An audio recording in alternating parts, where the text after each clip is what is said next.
Je n'aurais jamais imaginé trouver l'amour à 51 ans. J'étais loin de me douter que l'homme avec qui je sortais et partageais mon lit était le fils de ma meilleure amie, âgé de 33 ans. Était-ce le début d'une terrible erreur? Était-ce un jeudi? Un vendredi? Je ne sais pas. Je ne m'en souviens pas. Non pas que les différents jours de la semaine fassent une quelconque différence dans la vie d'une personne seule et âgée de 51 ans comme moi. Mais ce dont je me souviens, c'est que j'étais dans un café ce jour-là.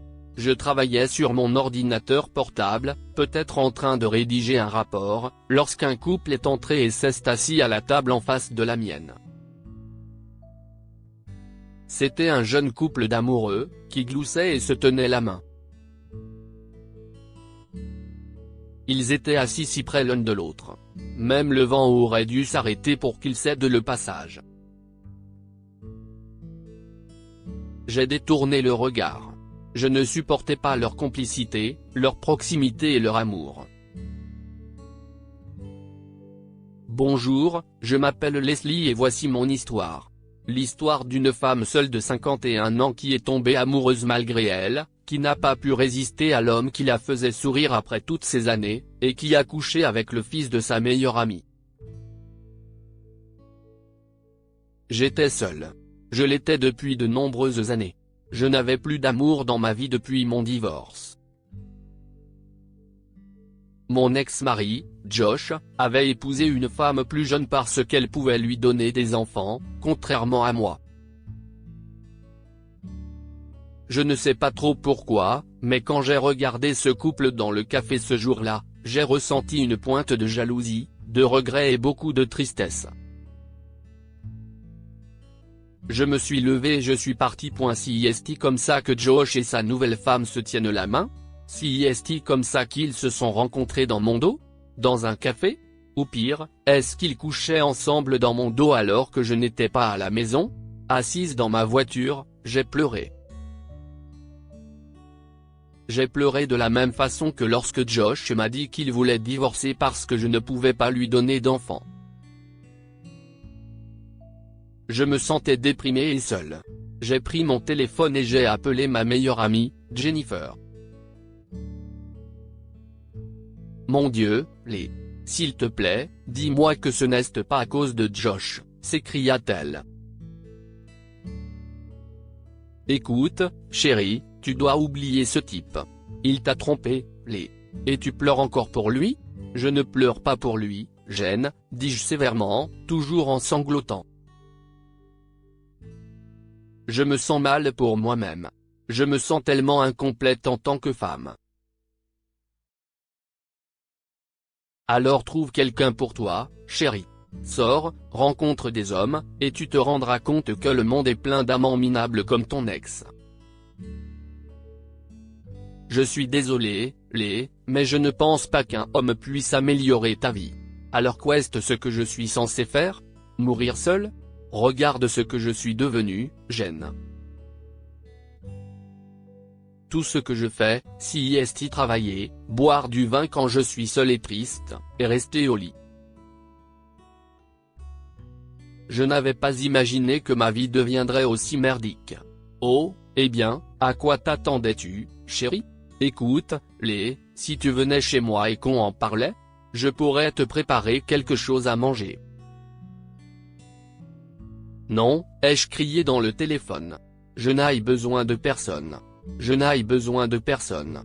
Tu m'as entendu? Laisse-moi mourir seul. Est-ce que c'est ce qu'elle attend de moi?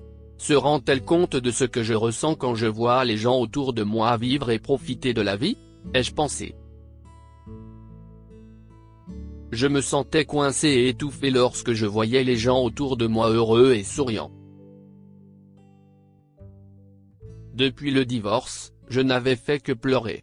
Je voulais me sentir aimé, mais j'avais peur. Quelques jours plus tard, j'ai quitté le travail en retard, comme toujours, et j'ai fini par rater mon bus. Je ne pouvais pas appeler un Uber puisque mon téléphone n'avait plus de batterie, alors j'ai décidé d'attendre le prochain bus. Je peux vous aider? J'ai entendu une voix grave et j'ai levé les yeux de mon livre pour voir un homme dans sa voiture, la vitre baissée. Moi? Lui ai-je demandé. Il sourit. Je ne vois personne d'autre ici. Je peux vous déposer quelque part?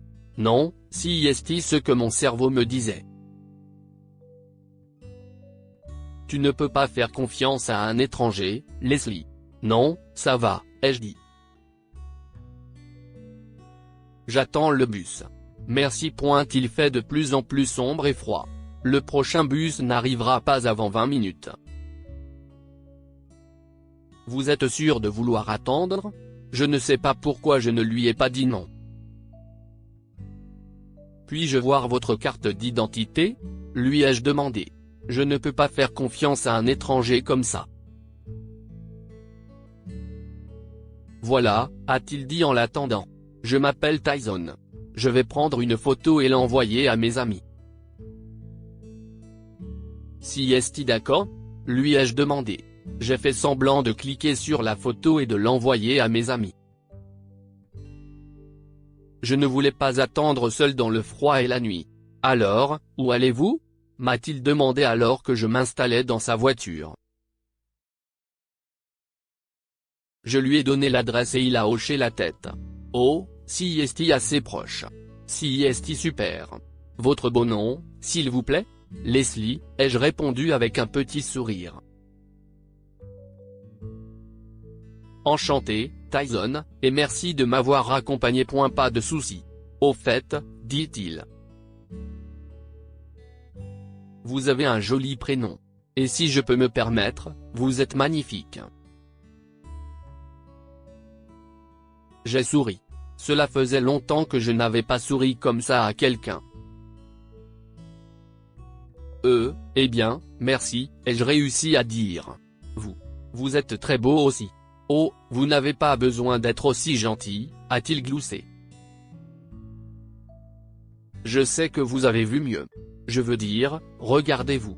Mon cœur s'emballait comme s'il allait sortir de ma poitrine. Qu'est-ce ce qui se passe? Si est très gentil de votre part, Tyson, ai-je dit. Vraiment. Je suppose que nous sommes arrivés, a-t-il dit en se garant. Chez vous. Oh. Je rougissais. Oui. J'ai failli oublier de vous demander d'arrêter la voiture. Merci. Êtes-vous libre demain? Demanda-t-il alors que j'étais sur le point de sortir de la voiture. Quoi? Il m'a adressé son charmant sourire et m'a dit, si cela ne vous dérange pas, j'aimerais vous inviter à prendre un café. J'espère que ça ne vous dérange pas. Je suis descendu sans rien dire.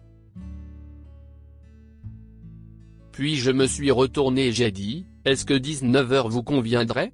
Tout a commencé par un rendez-vous autour d'un café et, avant même que je m'en rende compte, j'étais amoureuse. Tyson, 33 ans, avait 18 ans de moins que moi, mais l'amour n'est pas lié à l'âge, n'est-ce pas? Je me sentais si spécial lorsqu'il me prenait dans ses bras. Une semaine après notre rencontre, nous partagions mon lit et il accourait vers moi chaque fois que j'avais besoin de lui. Après l'avoir rencontré, je me suis sentie vivante. J'avais peur de tomber amoureuse, mais tout me semblait si spécial. Je n'ai pas pu lui résister. Je n'ai pas pu résister à ce sentiment magnifique qu'est l'amour. Un jour, j'ai décidé de parler à Jennifer de ma relation avec Tyson, dans l'espoir de lui prouver que le monde n'est pas rempli d'amants minables, comme elle l'avait prétendu. Mais lorsque je me suis présenté chez elle, j'ai eu un choc. Je suis entré dans son salon et j'ai vu un homme. Il était magnifique. Il avait des cheveux dorés et un sourire charmant, et il s'appelait Tyson. Voici mon fils, Tyson, dit Jennifer. Tyson, voici Leslie, ma meilleure amie. Tyson était au Canada jusqu'à récemment et est rentré chez lui il y a un mois. Nous avons fait comme si nous ne nous connaissions pas, et Tyson m'a demandé plus tard de dire à Jen la vérité sur notre relation. J'ai peur. Je suis confuse et anxieuse. Que dois-je faire? Dois-je dire à Jen que je sors avec son fils? Est-ce que si est-il la bonne chose à faire, ou est-ce que ça va mettre en danger notre amitié? Et si Jen parle à Jen et qu'elle convainc Tyson de mettre fin à notre relation? Est-ce que je perdrai mon ami et mon amoureux dans ce cas? Dites-nous ce que vous en pensez et partagez cette histoire avec vos amis. Elle pourrait bien illuminer leur journée et les inspirer.